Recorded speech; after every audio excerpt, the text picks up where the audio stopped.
Hey everyone, it's so good to be back and to be giving you a video today about how to restart your life after losing a relationship.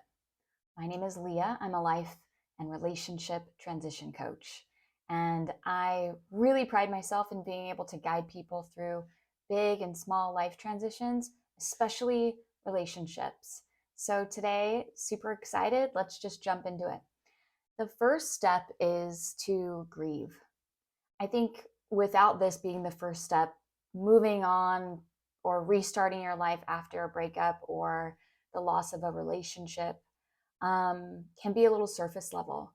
I think we need to take time to process and feel all the nastiness that's coming up, going through all the phases of grief, the bargaining phase, the denial phase. If you look up phases of grief, you'll see that there's quite a few steps that people move in and out of. So just be aware that this is a natural process that needs to take place. We're developing attachments to each other when we form relationships. And so when that relationship falls away, there is a process that we have to detach ourselves from that person. And it is very much a grieving process. So, step one is grieve. Step two is start a reflection period.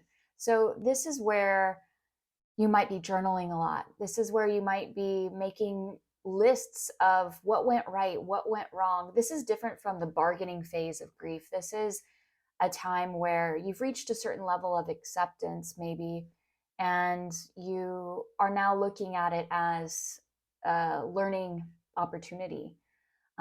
Sending appreciation maybe to yourself and to the person that you've lost a relationship with, for the good things that happened, for the memories created, but also looking at what went wrong, what could have been better, what are the things that I need to remember so that next time, this maybe doesn't happen again. It's a really important time to write all this stuff down instead of to just have it in your mind. I think seeing it on paper is just a really healing experience because all those ideas can float around forever and ever and just kind of be triggered randomly. So having it in front of us makes it a little more tangible and reachable. Number three is tend to your individuality. So this is where you spend time doing things just for you. And this can look like anything from like for me, for instance, I like to go to the farmer's market by myself or go have some coffee alone or have a meal or even go on like a weekend trip or longer by myself. Things that I like only for me and things that you can do that you don't have to necessarily consider anyone else. This is a time to really soothe and nurture your person, your humanness, your individuality. Be that partner that you want. Start treating yourself with the love and respect and admiration and quality time and all those love languages that you deserve. Number four is create a new vision for yourself. So when you're losing a relationship, there is also a loss of the future that you had with them. And because of that, it can feel like there's a giant void as we look to our future. In order to not look for someone else and a new partner or whatever to fill that void, we need to create our own view of our future, of our vision for our lives, not including a partner. Not saying that this won't include a partner for you in the future, but individually, what are you hoping for yourself, for your life?